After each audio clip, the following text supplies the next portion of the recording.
Pernahkah kalian melihat tulisan kuno yang berbeda dari huruf Latin yang kita gunakan sehari-hari?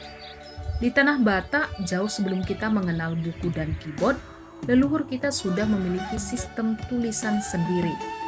Aksara Batak Toba, sebuah warisan budaya yang penuh jaya, namun kini hampir terlupakan. Apa sebenarnya aksara ini? Dan mengapa kita nyaris tak mengenalnya lagi? Mari kita ungkap sejarahnya. Aksara Batak Toba adalah sistem tulisan yang diwariskan turun-temurun oleh nenek moyang kita. Berbeda dengan aksara Latin yang kita kenal sekarang.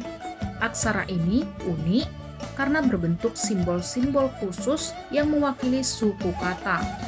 Dulu, para datu atau orang bijak di suku Batak menggunakannya untuk menulis pustaha, buku kuno berisi ilmu pengobatan, ramalan, dan hukum adat.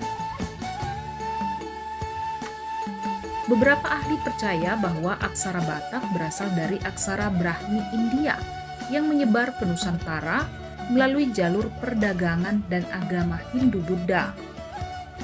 Namun, berbeda dengan aksara lain yang berkembang di Pulau Jawa atau Sumatera bagian selatan, aksara Batak tetap bertahan sebagai identitas budaya yang khas. Sayangnya, kemajuan zaman mengubah segalanya. Saat Belanda datang dan memperkenalkan huruf Latin melalui sistem pendidikan dan Alkitab berbahasa Batak, aksara ini perlahan mulai ditinggalkan.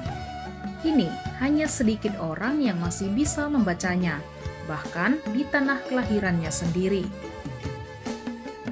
Tapi harapan belum hilang. Banyak komunitas dan anak muda Batak yang mulai menghidupkan kembali aksara ini. Ada yang membuat font digital, ada yang mengajarkannya di sekolah adat, bahkan ada yang menggunakannya di media sosial untuk memperkenalkan kembali kepada generasi muda. Sebagai generasi penerus, kita punya peran besar dalam menjaga warisan ini. Jangan biarkan aksara Batak hanya menjadi kenangan di lembaran sejarah. Ayo mulai sekarang, pelajari, gunakan, dan banggakan aksara Batak. Menurut kalian, apakah aksara Batak harus diajarkan di sekolah-sekolah? Tulis pendapat kalian di kolom komentar. Jangan lupa share biar makin banyak yang tahu tentang warisan luar biasa ini.